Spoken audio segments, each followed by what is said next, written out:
All right, we're about to check out 1295 Blue Jean Way, number 2. The neighborhood here.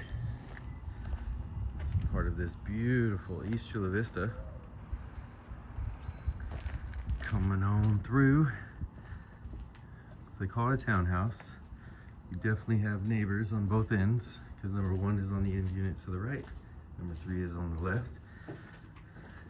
So the listing is 3 bedrooms. This here is counting as one of the bedrooms, and it brings up a really good point. A lot of people think and really believe that you have to have a closet for it to be counted as a bedroom, where here in the state of California, the requirements for a bedroom are 70 square feet or more. The ceiling height is 7.5 feet tall or more. And there is a fire escape window or door.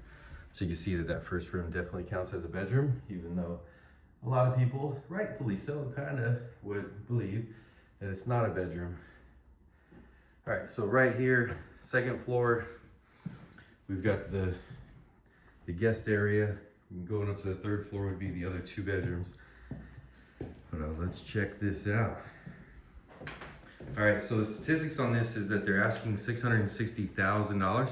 If you're a VA buyer today with a good credit score, you're gonna get locked in at 6.25%, and your payment total will be $5,328 per month, because that's 2 HOAs, $130 for one, $210 for the other, $340 total. And HOAs, you know, what's interesting too about East Chula Vista, and same thing goes for like Murrieta and Menifee and some parts of Temecula, is that they have Mello-Roos, which is added property taxes. So when we add the property taxes here, you know, most of San Diego County is 1.1% per year. This one here is 1.6% per year. So if you give them their $660 asking price, 1.6% is $9,900 per year, $825 per month. Where if it was in most of the other locations in San Diego at a $660, your property taxes would be $600 a month. So that's an extra $225 a month just to be in East Chula Vista.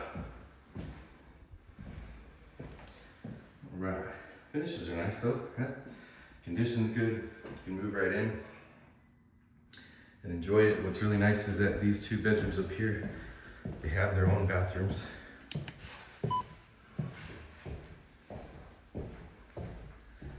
right, let's go on downstairs and check out the garage. Oh, I didn't show you the laundry. What's funny is that I much prefer the laundry room to be close to all the bedrooms, because that's where laundry is made, you know, coming off your body. And this one here is on the 2nd level, which has no bedrooms at all. So here's the laundry here. It's between the kitchen and the living room. And then the bathroom here. It's just a half bath. So in case you or your guests need to use the restroom, don't want them going into the bedrooms to use the restroom. So just like you thought too, in the 1st floor, if you've got somebody staying down there, whether it's a guest or a permanent, they're gonna have to go up 2 floors to go to a shower. So take those things into consideration. Again, the rent potential for a unit like this would be $3,800 per month, and the principal, interest, taxes, insurance, and HOA fees all together is going to be $5,328 per month.